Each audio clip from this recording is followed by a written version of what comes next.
はい、どうもこんにちは、太郎です。今日はね、見たら強くなるシリーズ第10弾ということで、めちゃくちゃ長いシリーズにはなっていますが、このシリーズがね、実際一番需要があるので、またこれからもね、どんどん作っていくんですけど、今回は第1弾で挙げた、打ち合いのテクニック、これを見れば全てがわかるというね、これをアップデートしていこうかなと思っていまして、もうあの動画は上げて1年経つわけですよね。そしたら、やっぱり使えるテクニックっていうものをどんどん進化していくし、僕の技術も伸びていっているので、いろいろ、付け足してね、解説したい部分がめちゃくちゃ増えてきたので、今回は、2021年決定版ということで、打ち合いのテクニックについて解説していこうかなと思っております。そしてね、僕思ったんですけども、打ち合いのテクニックっていろいろあるわけじゃないですか。こんなんとか、こんなんとか、あるわけで、まずはですね、使えるようになることが大事と。まず一番最初に、その使えないと、意味がないんですけど、その次に大事なのがですね、最適なタイミングでそのテクニックを選ぶ技術。例えばジャンプ打ちとしておけば強いかっていうと全然そうではないし、この時は強いけどこの時に使ったら弱いよみたいなのがあるわけで、今日はね、まず使えるようになる練習法と、そしてどんな時に使えばいいよっていうそのタイミングの解説と、そして実際僕が使ってるですね、ハイライトを見てもらって、イメージを湧いていただいて、自分の技術に落とし込んでもらって、参考にしていっていただけたらなと思っておりますので、ぜひ最後まで見ていってください。では本編どうぞ。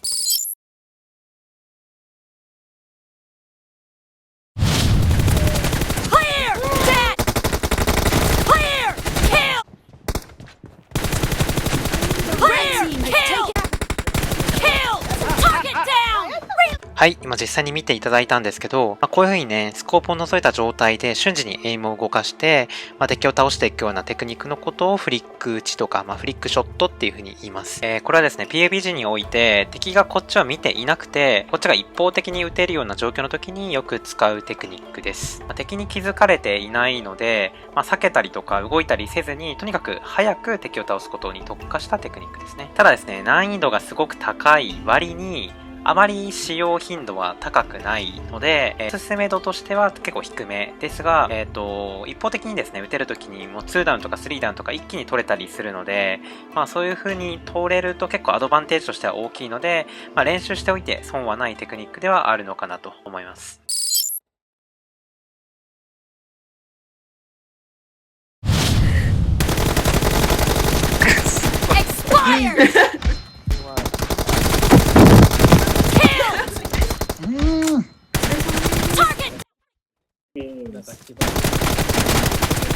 次にですね、太刀打ちしゃがみリーンの紹介なんですけども、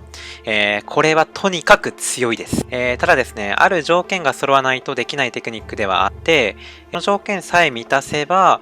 本当打ち負けることがないテクニックだと思います。そしてですね、その条件とは何かというと、立った時に車線がギリギリ通せる遮蔽があって、横からもリーンができて車線が通せるような状態にあることですね。遮蔽が低すぎて、体がもう結構ね、全部出ているような遮蔽物だと、それは結構弱かったりするし、逆に遮蔽が高すぎて、太刀打ちした時に車線が通せないような遮蔽物でもダメで、ギリギリ頭だけぴょこっと出てるような遮蔽物があると、結構強い、テクニックではあると思います。実際のマップでね、どこで使えるかっていうと、サノックのですね、岩の上で太刀打ちしゃがみリーン使ったりとか、エランゲルの低い塀とかね、ちょうど頭が出たりするので、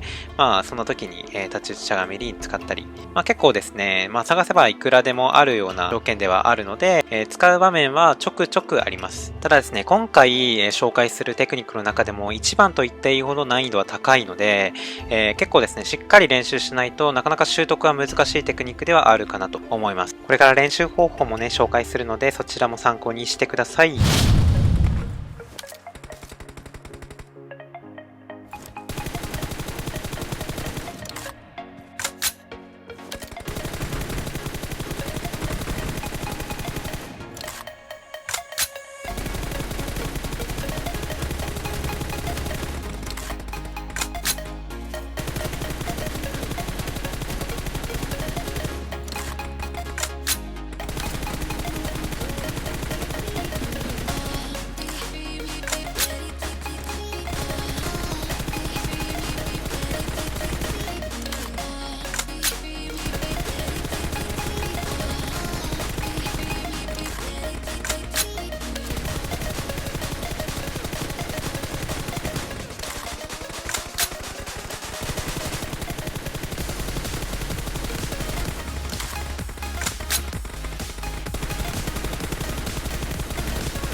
うわ、やば。や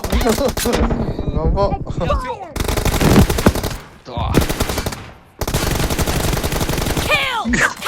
次はジャンプ伏せ打ちなんですけども、伏せ打ちの時に解説は詳しく話すので、今回はさらっと解説していきます。なぜこれが強いかというとですね、ジャンプ打ちをするので、敵のエイムっていうのがジャンプをする分上に行くわけじゃないですか。で、上に行って着地したと同時にですね、伏せるので、エイムをガクッとまた次は下げないといけなくて、非常に、当てるのが難しいって意味でジャンプ伏せ打ちは強いです。そしてですね、もう一個メリットがあって、ジャンプの着地の瞬間ってすごい、膝をつくので、エイムが一回ガクッとなって結構当てづらくなるタイミングがあるんですけど、そのタイミングで伏せるので、そのタイミングでも当てれるようになるし、敵もそのタイミングでガバってくれるというので、結構重宝するテクニックではあります。使うタイミングとしてはですね、ジャンプ打ちをしたはいいものの、遮蔽のないところに着地するジャンプ打ちって弱いので、その時にとっさに伏せボタンを押して、それをガバるのを回避するために使うようなイメージで使っていきます。ただね、敵がどうしても複数枚いる時にね、遮蔽のない場所に着地すると、伏せ打ちをしたところで、2枚目、3枚目にはもう、ただ伏せてるだけの人なので、当てられてしまうので、遮蔽のない場所に着地するジャンプ打ちっていうのは極力避けるようにしましょう。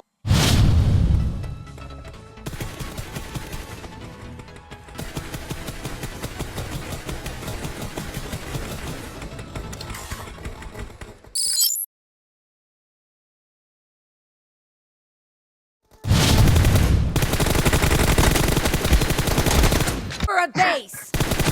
Nice shot. Killed. で、 No mercy.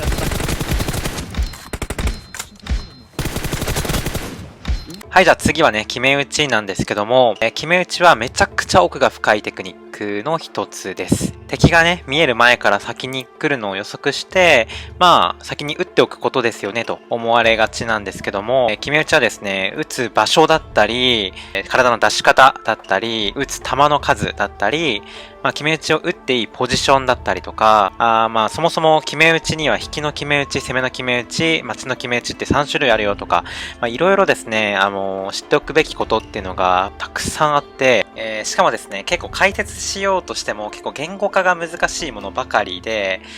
解説がなかなか難しいと。だから結構、説明がしづらい、テクニックの一つなのですけど、できる限りね、詳しく解説している動画を、以前ね、投稿したことがあるので、まだ見てないよって方はね、概要欄に載せておくので、そちらを見て、決め打ちはしっかり練習しておいてください。はい、ここまでたくさんのテクニックを紹介してきたんですけど、ここから先が A ランク以上のテクニック解説になっていきます。もちろん今までの B ランク以下のテクニックも習得はしてほしいんですけど、難易度だったりとか使用頻度だったりの面で、必須級とは言えなかったんですけど、ここから先の A ランク以上のテクニックは、使用頻度だったりの面で僕としては一番おすすめしたいテクニックがたくさんあるので、ちょっとね、長くなってしまったんですけど、休憩を挟みながら、ぜひ最後まで見て練習していってください。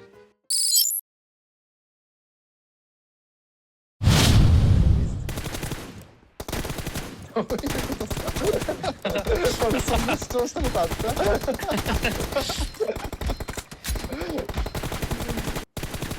No や mercy. ばい。 Target down. Reloading. やばいやばい。 Target down. No mercy. 次はね、モグラ打ちなんですけども、太刀打ちしゃがみリーンと同じように、これも頭が少しだけ出せるような遮蔽物があると使えます。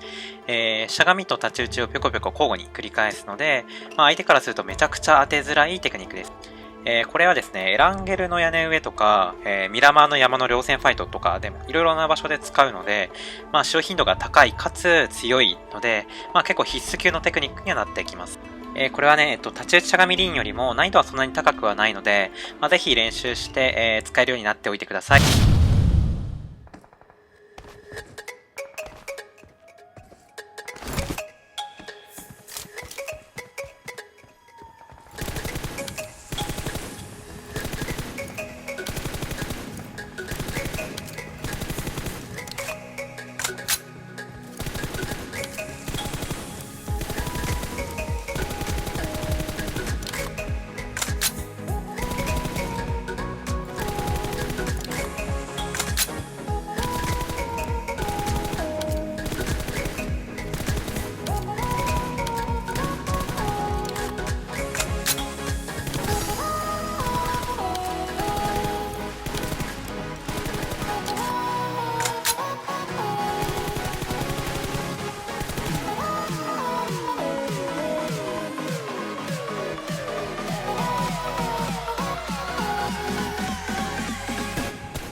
ゲート。いや、行く。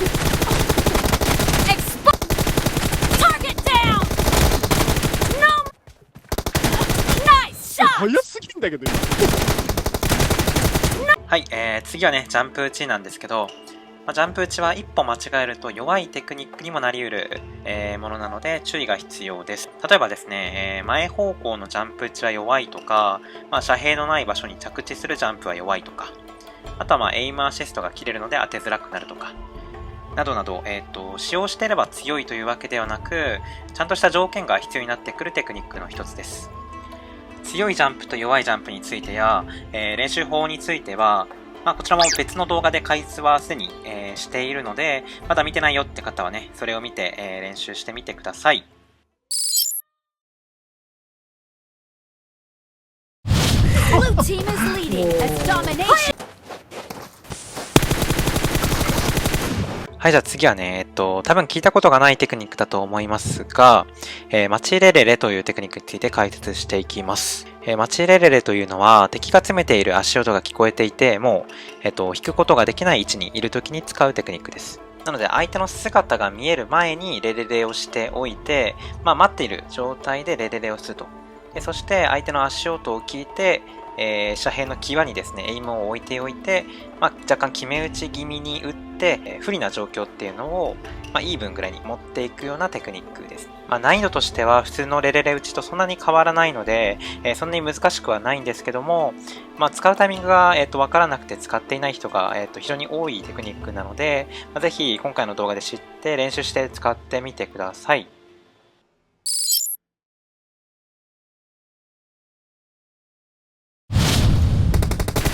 Killed! Nice shot! Enemy down! Nice いや、 shot! ちょっと待って。 Cover me! ちょっとてへペロ。Reload! Killed! いやー、バレてた。顔出すまで待ってた。はい、じゃあ次は、腰打ちからの ADS や、ADS からの腰打ちというテクニックについて解説していきます。このテクニックを解説する前に、腰打ちと ADS の使い分けについて前提知識として知ってほしいことをお話しします。まずですね、こちら見てほしいんですけど、腰打ちを使うべき状況は、まず、遮蔽がない打ち合いをするときと、近中距離ぐらいまでのファイトですね。腰打ちを絶対に使ってください。で、ADS を使うべき状況は、遮蔽がある打ち合い。遮蔽があるときは腰打ちよりも ADS が強いです。あとは中遠距離のファイトですね。近距離で戦うときは遮蔽があったとしても腰打ちを使うべきですね。であとは、遮蔽がなくても相手のヘイトがこっちに向かってないときは基本的に ADS を使います。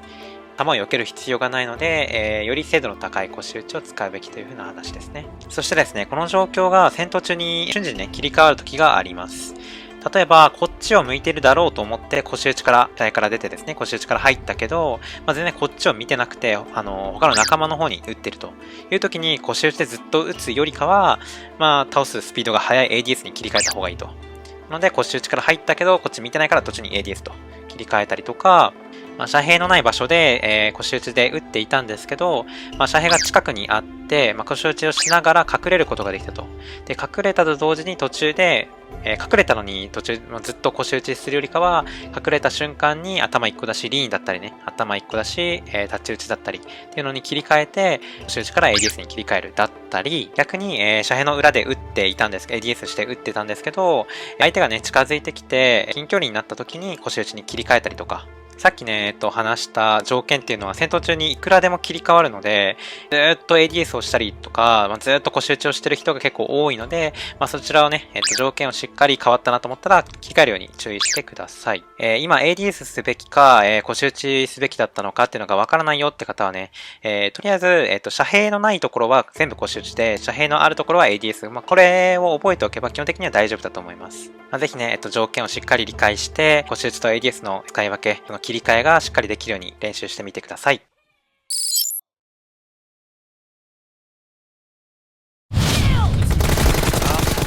Nice killed! Reloading! Killed! mercy! 食べましたよ。 Shot! Dead! はい、じゃあ次、レレレ打ちなんですけども、このレレレ打ちに関しては皆さん知ってるとは思うんですね。1年前の動画でもね、紹介はしているんですけども、結構幅が小さかったりとか、今強いとされているものに最適化されていないので、参考にするとしたら、僕が先日出した近距離の動画を参考にしてください。今ですね、結構研究に研究を重ねて、しゃがみレレレだったりとか、レレレからの伏せだったりとか、レレレの幅に抑揚をつけた結構ね、新しいレレレだったりとか、いろんなレレレができてきているので、さっき紹介したマチレレレもそうですね。レレレっていう一言で片付けるのではなく、いろんなテクニックに派生するテクニックだと思うので、レレレ打ちも奥が深いテクニックの一つかなと思います。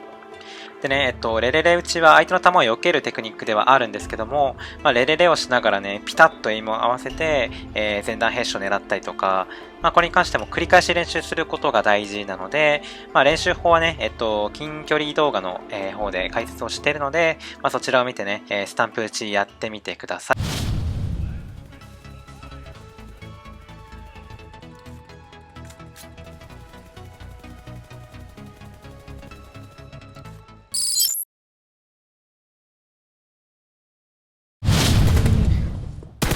Expired!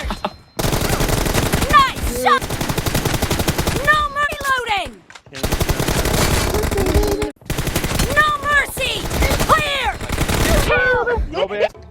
はい、じゃあ次はね、引き打ちについて解説していきます。引き打ちとは、こちらに遮蔽物がある状態で、詰めてくる敵に対して使うテクニックです。そしてですね、自分はですね、遮蔽の際のギリギリに、位置していて、そこで撃ったりチクチクするんですけど、敵が詰めてくるタイミングでうまく引いて、その遮蔽の際にですね、射撃を加えて、その詰めてくるタイミングで、弾だけが当たると。自分の姿は見えない、相手から見えないけど、弾だけが当たるような状態。これを引き打ちって言います。そしてね、この引き打ちはですね、今流してる動画でもあるように、被弾をめちゃくちゃ抑えることができるのと、例えば3人同時に敵が詰めてきている場合でも、敵とね、1対3をするのではなくて、1対1を3回繰り返すことができますと。そしてね、引き打ちをうまくやるコツとしては、あまり相手に当てようとせずに、遮蔽の際にしっかり打ってあげることを大事ですね。そうすれば相手はこちらの姿あまり見ることがなくて、弾だけが飛んでくるような状態を作ることができます。それをすることによってね、体を出す面積が最大限減らすことができるので、相手は姿が見えないということですね。で、これはですね、難しいキャラコンそんなに必要ないし、使用頻度めちゃくちゃ高いし強いテクニックなので、僕としては必須級のテクニックだと思います。なのでぜひやってみてください。The blue team has taken a base successfully. Base C has been activated. Dead! Kill! いや、マジかよ。いったわ。おー Expired! やだ Enemy down! ー。しれっと。しれっとめっちゃ面白いこと言ってた。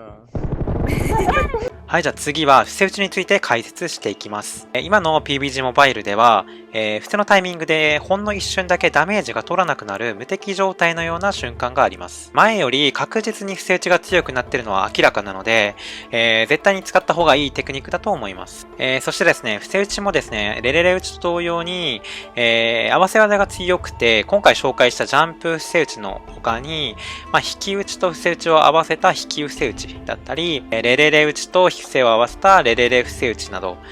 合わせるとより強いテクニックになります。あとはですね、伏せ打ちもジャンプ打ちと同じように、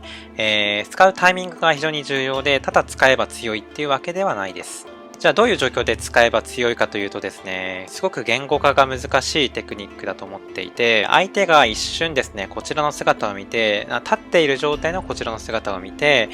頭にエイムを向けていると。いう時に一回隠れて、そこから伏せるとか、一回立っている状態を見た状態から伏せることが強いですね。で、最初からね、伏せていると、ただ単に伏せている敵を撃つだけなので、簡単にエイムを合わせることができるんですけど、立って撃たれているのに途中で伏せられるっていうタイミングを作る。なので、000からの伏せだったりとか、ジャンプでエイムを上に向けた後の伏せだったりとか、最初の引き打ちをして、立ってる状態をちらっと相手に見せてからの、実は伏せてますという引き伏せ打ちだったりとか、そういう風に使うタイミングっていうのは結構強いタイミングはあるので、これはですね、やっぱり自分でいろいろ試してみて、自分で感覚、このタイミングだったら強い、このタイミングだったら弱いっていうのを掴んだ方がいいと思います。なので結構、いろいろ練習してみて、自分で使うタイミングっていうのを掴んでみてください。